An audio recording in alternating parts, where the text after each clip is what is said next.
देख रहे हैं, मैं इमरान खान हूं। नाज़रीन, वैसे तो पाकिस्तान और अमेरिका में जमीन आसमान का फर्क है, लेकिन इस वक्त दोनों एक ही तरह के गर्दाब में फंसे हुए दिखाई दे रहे हैं। अमेरिका की तरह सिचुएशन डिफरेंट है, पाकिस्तान की अलग है। तो पहले पाकिस्तान का हम जिक्र करेंगे, लेकिन शहबाज शरीफ और फील्ड मार्शल दोनों का अगर आप तर्ज अमल देखें ना, तो दोनों ममालिक में ताल्लुकात आका और गुलाम वाले हैं। अमेरिका और पाकिस्तान में इस वक्त जो ताल्लुकात हैं वो आका वाले और गुलाम वाले हैं। और गुलामी से मुझे एक बड़ा जबरदस्त अभी एक फलस्तीनी सहाफी ने एक स्टेटमेंट दिया, मोतसम उनका नाम है। उन्होंने इमरान खान के बारे में एक बड़ी जबरदस्त बात की। उन्होंने कहा जी, इमरान खान ने यूरोप से कहा था कि हम आपके गुलाम नहीं हैं, और आज यूरोप अमेरिका से कह रहा है कि हम आपके गुलाम नहीं हैं। और एक्चुअली सिचुएशन तो यही है। पहले पाकिस्तान में आ जाए, सुहेल अफरीदी ने हुकूमत को गिच्ची से पकड़ लिया, यानी काबू कर दिया। हुकूमत ने हाफ वॉली दे दी, बहुत ही लूज बॉल किया हुकूमत ने सुहेल अफरीदी के सामने, और हुकूमत फंस गई। हुआ यह है, गुज़िश्ता काफी दिनों से हुकूमत बड़े बबांगे दोल, बड़ा चिल्ला के, चीख के, इतरा के, तकब्बुर से हुकूमत और DGISPR और ये कह रहे थे हम तो ऑपरेशन कर रहे हैं, हमें कोई रोक नहीं सकता, हम तो लगातार ऑपरेशन करेंगे। वादी तीरा के मामले के ऊपर कोई जबान ही खोलने के लिए तैयार नहीं था। वहां गुज़िश्ता लगभग 2 हफ्ते होने वाले हैं, एक हिजरत चल रही है, वादी तीरा से लोग बाहर निकल रहे हैं, बहुत परेशानी में है, लेकिन किसी ने एक लफ्ज नहीं बोला। लेकिन जैसे ही इनकी उम्मीदों के ऊपर पानी फिरा, साथ ही इन्होंने कह दिया जी कि हमने तो कहा ही नहीं वादी तीरा से किसी को निकलने का। तो कुछ चीजें जो है वो सुहेल अफरीदी ने बड़ी क्लियर कर दी। नंबर 1, सुहेल अफरीदी ने यह कहा कि आज के बाद जो भी बात होगी ना, वो तहरीरी तौर पर ही होगी। ये नहीं होगा जैसे आपने पहले किया कि जरगा बना लिया, जरगा बना के आपने वहां से फैसला ले लिया। और वो भी मैं आपको बता देता हूं, 24 बंदे थे जरगे में, 8 कौमों से इनका ताल्लुक था। और ये जो 24 लोग थे जरगे में, ये दस्तखत भी नहीं कर रहे थे। इनमें से कुछ लोगों के दस्तखत जबरदस्ती करवाए गए हैं तीरा को खाली करने के हवाले से, और इन पे दबाव डाला गया। और सुहेल अफरीदी ने बताया कि दबाव किसने डाला? IGFC ने और कोर कमांडर पेशावर ने, इन्होंने दबाव डाला। और दबाव डाल के लोगों से दस्तखत लिए गए जबरदस्ती, और फिर वादी तीरा को खाली करवाने का आगाज हुआ। एक चीज तो मैं आपको वैसे कंफर्म कर दूं कि वादी तीरा के कुछ इलाकों से लोग नीचे उतर आते हैं। कुछ एरिया ऐसे हैं जो बिल्कुल रहने के काबिल नहीं रहते, या वो कुछ लोग हैं जिनको आप वो कहते हैं, जो पंजाब में उन्हें पक्कीवास कहते हैं, खाना बदोश कहते हैं। ये जो लोग हैं ना, ये अपना मुकाम तब्दील करते रहते हैं। जब बहुत सर्दी आती है तो नीचे मैदानों की तरफ जाते हैं, जब गर्मी आती है तो ऊपर पहाड़ों की तरफ जाते हैं। तो इनकी नकल मकानी चलती रहती है। कुछ और लोग हैं उनकी भी नकल मकानी चलती है। ये खैबर पख्तूनख्वा के कई इलाकों में लोगों के डबल घर भी होते हैं। लेकिन ये जो एक नकल मकानी हुई, ये बहुत बड़े पैमाने पर हुई है। इसको आप ये नहीं कह सकते कि सर्दियों में सिर्फ लोग निकल रहे हैं, बड़े पैमाने पर लोग निकले, बहुत बड़ी तादाद में लोग निकले। ये गुज़िश्ता 20 सालों में लगभग ये तीसरी नकल मकानी है वादी तीरा के लोगों की। इससे पहले भी इनको 2 मरतबा निकलने पर मजबूर किया गया, लेकिन ये अब तक की सबसे बड़ी नकल मकानी है। इसमें सबसे बड़ी तादाद में लोग निकले, और जैसे बेयारो मददगार वो निकले, जिन हालात में वो निकले, जिन हालात का वो सामना कर रहे हैं, मैंने अच्छे खासे नौजवानों की आंखों में आंसू देखे हैं, परेशानी देखी, बच्चे सर्दी में ठिठुरते हुए मैंने देखे, नंगे पांव मैंने बच्चों को देखा। ये जो मनाजिर आ रहे हैं ना, ये दिल दहला देने वाले मनाजिर है वादी तीरा से। और ये मनाजिर ने जो पाकिस्तान की मिलिट्री एस्टेब्लिशमेंट के बारे में लोगों के तासुरात कायम किए हैं, और जो पाकिस्तान में ऑपरेशन के हवाले से लोगों के अंदर नफरत पैदा की है, उसके बाद ऑपरेशन से भागना तो इनका बनता ही था। लेकिन सुहेल अफरीदी ने इस इल्जाम के बाद फौरी तौर पे ये वार्निंग दे दी है कि 48 घंटों के अंदर माफी मांगो, और ये नोटिफिकेशन वापस लो धमकी वाला, और 48 घंटे के अंदर माफी मांगो, वरना फिर मैं जरगा बुलाऊंगा। और जरगे के अंदर मैं सबसे पूछूंगा कि बताओ किसके कहने पर और किस वजह से आप वादी तीरा खाली करके जा रहे हैं। और उसके बाद जरगे में फैसला करके मैं अपने वादी तीरा के लोगों को साथ लेकर वापस उनके घरों को जाऊंगा, मैं काफिला लेकर खुद जाऊंगा, ये सुहेल अफरीदी ने कहा। अब मेरी इतला के मुताबिक 8 लोग ऐसे थे, मुझे एक मेरे सोर्स ने बताया, जो दस्तखत नहीं कर रहे थे, और उनसे 8-9 लोगों से जो है वो जबरदस्ती दस्तखत करवाए गए। ये जनाब सूरत हाल पैदा होगी। बहुत बड़ा इंसानी अलमिया वहां पे जन्म ले चुका वादी तीरा के लोगों के साथ। वो मनाजिर पूरी दुनिया ने देखे, और पाकिस्तान की हुकूमत के लिए और पाकिस्तान की मिलिट्री एस्टेब्लिशमेंट के लिए ये मनाजिर, ये सुबकी का बायस बन रहे हैं। तीरा के लोग बददुआएं दे रहे हैं झोलियां उठा उठा के, जो उनकी खवातीन के साथ और बच्चों के साथ हुआ है। एक और बड़ा फैसला जो सुहेल अफरीदी ने किया, उन्होंने कहा जी कि जुमेरात को मैं अडियाला जेल जाऊंगा और मैं इमरान खान से मिलने की कोशिश करूंगा, अगर नहीं मिलवाएंगे तो फिर इनको हम बताएंगे। अब आगे से मामला इतना सख्ती की तरफ जाएंगे। 10 चक्कर लगाए सुहेल अफरीदी ने, अडियाला जेल की मुलाकात नहीं करवाई, लेकिन 10वें चक्कर के बाद सुहेल अफरीदी ने पाकिस्तान का एक चक्कर लगाया, और अब वो डिफरेंट आदमी है। इस दफा जो सुहेल अफरीदी आ रहा है जुमेरात वाले दिन अडियाला जेल में, ये वो वाला नहीं है। अब इसकी जो अवाम के अंदर मकबूलियत है उसका लेवल कुछ और है।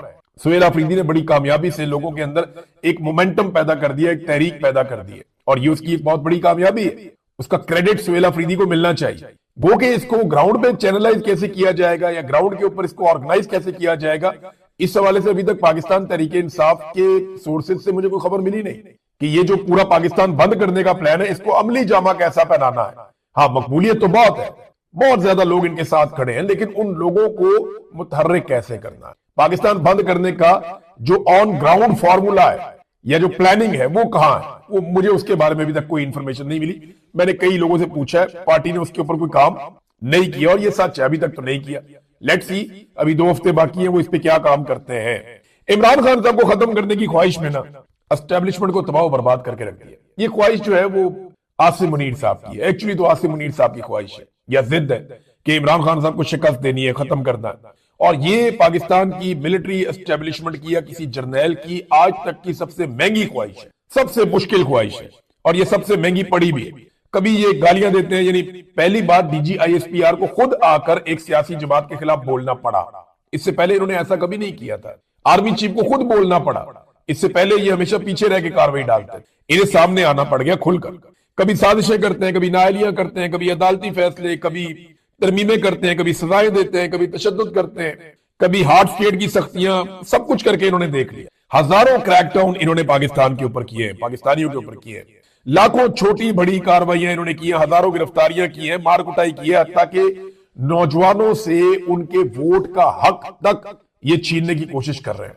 लेकिन मैं एक चैलेंज करता हूं, किसको करें? आसिम मुनीर साहब को मैं चैलेंज करता हूं, और सादा सादा चैलेंज है आसिम मुनीर साहब को। आज तक आपने इमरान खान के साथ ना कोई भी फेयर गेम नहीं किया। इमरान खान के सामने आसिम मुनीर साहब जब भी आप मुकाबले में आए ना, आपने धोखा दिया, फेयर गेम नहीं किया इमरान खान के साथ। उसे पहले धोखे से निकाला, उस पर जाली मुकदमात बनाए, उसे दबाने के लिए उसकी पार्टी और खानदान को तकालीफ दी, उसकी बीवी और बहनों तक को नहीं बख्शा, उसका पूरा का पूरा इलेक्शन चोरी कर लिया, उसकी मखसूस नशिस्तें भी छीन ली, हर तरह की धांधली और बेईमानी करके देखी है इमरान खान के खिलाफ। अगर ये गेम फेयर हो ना, तो मैं एक दिन की बात कर रहा हूं, ज्यादा नहीं कर रहा। एक दिन आप इमरान खान के साथ फेयर गेम खेलें, इमरान खान आपको और आपके सारे हमायतियों को एक साथ शिकस्त दे देगा शाम होने से पहले पहले। एक दिन उसके साथ फेयर मैच खेलकर देख ले, उसके हाथ मुंह बांध के, उसे जेल के अंदर बंद करके, जाली मुकदमात बना के, अदालत को, मीडिया को, हर चीज को यरगमाल बना के पूरा काबू करके उससे लड़े भी तो क्या लड़े। वो पॉलिटिकल आदमी है। जो आपने उसके साथ किया ये फेयर गेम नहीं थी। उसके साथ एक दिन की फेयर गेम खेले, मैं चैलेंज करता हूं, वो सुबह से शाम नहीं होने देगा और वो शिकस्त आप सबके माथे पे लिख देगा। उसने जेल से बैठ के पाकिस्तान की एस्टेब्लिशमेंट के माथे पे इस तरह की शिकस्त लिखी 8 फरवरी 2024 को कि वो कभी नहीं मिटेगी। वो पाकिस्तान की तारीख का हिस्सा बन गई है। लेकिन एक चैलेंज और है, आप इस जुल्म को, जबर को, फस्तायत को जो आप कर रहे हैं इसको डबल कर लें, 4 गुना कर लें।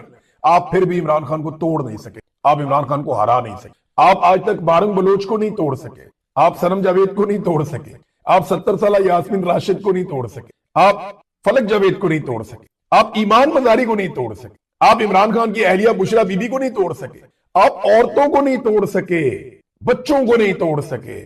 आप इमरान खान को तोड़ेंगे, सवाल ही पैदा नहीं होता, वो आपसे नहीं टूटेगा। डबल, 4 गुना, 6 गुना जुल्म करके देखो, नहीं टूटे। हो ही नहीं सकता कि वो आपसे टूट जाए।